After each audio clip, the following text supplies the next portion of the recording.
Assalamualaikum warahmatullahi wabarakatuh. Nama saya Devi Alfianadi, kelas 7D, absen 9. Saya akan menjelaskan tentang lapisan-lapisan yang ada di bumi. Atmosfer berasal dari dua kata Yunani, atmos yang berarti uap dan sphaira yang berarti lapisan.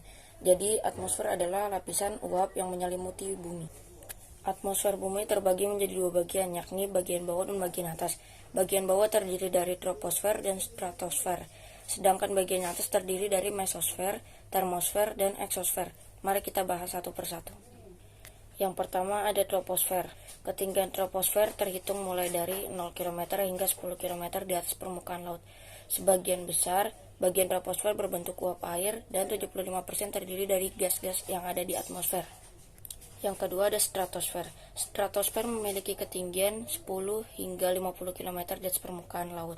Lapisan stratosfer memiliki sedikit awan, namun tidak ada aktivitas cuaca, jadi tidak mengganggu aktivitas penerbangan. Yang ketiga ada mesosfer. Mesosfer terletak pada ketinggian 50-85 km di atas permukaan laut. Lapisan ini menjadi lapisan pelindung bumi dari benda-benda luar angkasa. Yang keempat ada termosfer. Lapisan termosfer memiliki ketinggian antara 85-500 km di atas permukaan laut. Dinamakan termosfer karena suhu yang sangat panas, yakni pada lapisan ini mencapai 1980 derajat Celcius. Yang kelima ada eksosfer. Lapisan eksosfer terdapat pada ketinggian lebih dari 500 km di atas permukaan laut. Kandungan utama dari eksosfer adalah gas hidrogen. Yang kedua ada litosfer. Litosfer berasal dari bahasa Yunani, yakni litos yang artinya batuan dan sphaira yang artinya lapisan. Jadi litosfer merupakan lapisan batuan yang ada di bumi. Struktur padat bumi terdiri atas kerak bumi, mantel bumi, inti dalam dan inti luar bumi. Kita juga akan bahas teori tektonik lempeng. Berdasarkan fakta tersebut, seorang ahli meteorologi asal Jerman bernama Alfred Wegener mengajukan sebuah teori yang dikenal dengan teori pergerakan benua, yang disebut juga continental drift. Dalam teorinya, Wegener menjelaskan bahwa zaman dahulu, semua benua di bumi menyatu membentuk sebuah daratan yang sangat luas, atau bisa disebut juga Pangaea. Sekitar 200 juta tahun lalu, benua tersebut terpisah dan bergerak menjauh secara perlahan. Apabila dua lempeng bergerak saling menjauh, lempeng tersebut bersifat divergen. Dan sedangkan jika terdapat dua lempeng yang saling mendekat, maka pergerakan tersebut disebut.